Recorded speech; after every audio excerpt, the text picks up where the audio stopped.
तो दोस्तों ये है एक्सरसाइज 3.2 का क्वेश्चन नंबर 2। ठीक है, यहाँ पे हमसे कहा गया है on comparing the ratios A1/A2, B1/B2 and C1/C2 find out whether the lines representing the following pairs of linear equations intersect at a point are parallel और कोइंसिडेंट। ठीक है, तो जैसा कि हमने पहले देखा था कि जो हमारे रेशोज होते हैं A1/A2, B1/B2 और C1/C2, इनको देख के हम पता लगा सकते हैं कि जो लाइन्स हैं वो कैसी होंगी, पैरेलल होंगी, कोइंसिडेंट होंगी या फिर इंटरसेक्ट करेंगी। ठीक है, तो एक बार रिवाइज कर लेते हैं क्या था वो।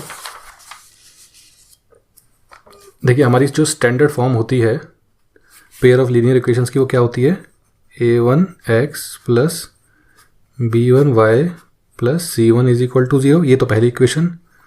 फिर A2x plus B2y plus C2, ये दूसरी इक्वेशन। ठीक है, अब जो रेशोज होता है हमारे, उसकी तीन कंडीशंस होती हैं। पहली है कि if A1/A2 is not equal to B1/B2 is not equal to C1/C2, तो लाइंस कैसी होती हैं,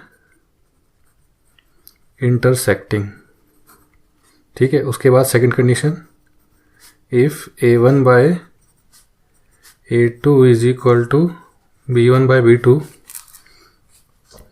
is not equal to C1/C2, lines कैसी होती हैं, पैरेलल।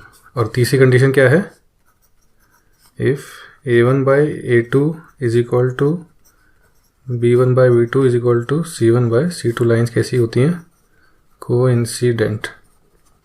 देखिए कोई सा भी इक्वल नहीं है तो लाइंस इंटरसेक्टिंग, सिर्फ A1 और B1 इक्वल हैं तो लाइंस पैरेलल, और तीनों इक्वल हैं तो लाइंस कोइंसिडेंट। तो बस आपको ये तीनों याद रखने, इससे ये वाला जो क्वेश्चन है इजीली सॉल्व हो जाएगा। ठीक है, चलिए देखते हैं। सबसे पहले जो फर्स्ट पार्ट है उसकी बात करते हैं।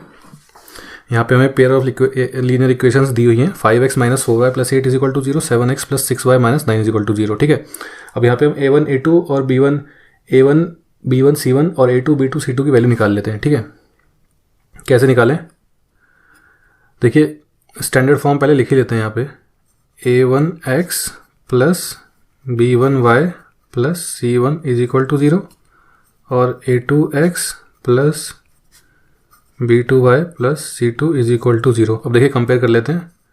A1 क्या हुआ, देखिए A1 5, B1 -4, C1 8, उसके बाद A2 देख लिए 7, B2 6, C2 -9। ठीक है, अब बस रेशो निकाल लेते हैं हम।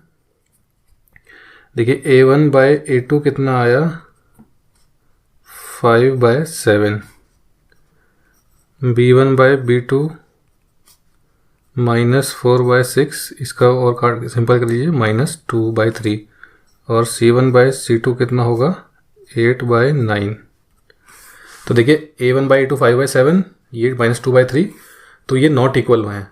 तो लाइंस कैसी होंगी, हम कह सकते हैं since A1/A2 is not equal to B1/B2 is not equal to C1/C2। ठीक है, तो हम क्या कह सकते हैं, thus given lines will intersect at a point A1x plus B1y plus C1 is equal to 0। देखिए जब भी आप ये वाला इस तरह के क्वेश्चन सॉल्व करें तो हमेशा ये लिख लें। इससे क्या होता है कि हम कोई गलत वैल्यू नहीं लिखते कि A1 की जगह कुछ और लिख दें, तो बहुत थोड़ा सही रहता है। ये ऐसा आप लिख लिया कीजिए, plus C2 is equal to 0। ठीक है, अब वैल्यू निकाल लेते हैं। A1 क्या है, देखिए A1 9, B1 क्या है 3, C1 क्या है 12, A2 देखिए A2 क्या है 18, B2 क्या है 6 और C2 क्या है 24। ठीक है, तो अब रेशो निकाल लेते हैं। A1/A2 कितना हुआ, 9/18 इज इक्वल टू 1/2। उसके बाद B1 बाय B2 कितना हुआ 3/6 इज इक्वल टू 1/2। उसके बाद C1 by C2 is equal to 12/24 is equal to 1/2। ठीक है, तो हम यहाँ पे देखिए 1/2 1/2 1/2, तो हम कह सकते हैं ये तीनों इक्वल आए हैं since A1 by A2 is equal to B1 by B2 is equal to C1 by C2। thus given lines are कैसी हैं कोइंसिडेंट। ठीक है, तो गिवन लाइन कैसी है हमारी कोइंसिडेंटल लाइंस है, क्योंकि हमारा जो A1 by A2 B1 by B2 और C1 बाई C2 तीनों बराबर आए हैं। ठीक है, उसके बाद तीसरा और आखिरी देख लेते हैं। A1x plus B1 by plus C1 is equal to 0, A2x plus B2y plus C2 is equal to 0। ठीक है, तो देखिए A1 की वैल्यू क्या हुई 6, A2 की वैल्यू क्या हुई -3, सॉरी ये होगा B1 कितना हुआ -3, C1 कितना हुआ 10, उसके बाद A2 कितना हुआ 2, और उसके बाद B2 कितना हुआ -1 और C2 कितना हुआ 9। ठीक है, कोई दिक्कत नहीं यहाँ तक आपको।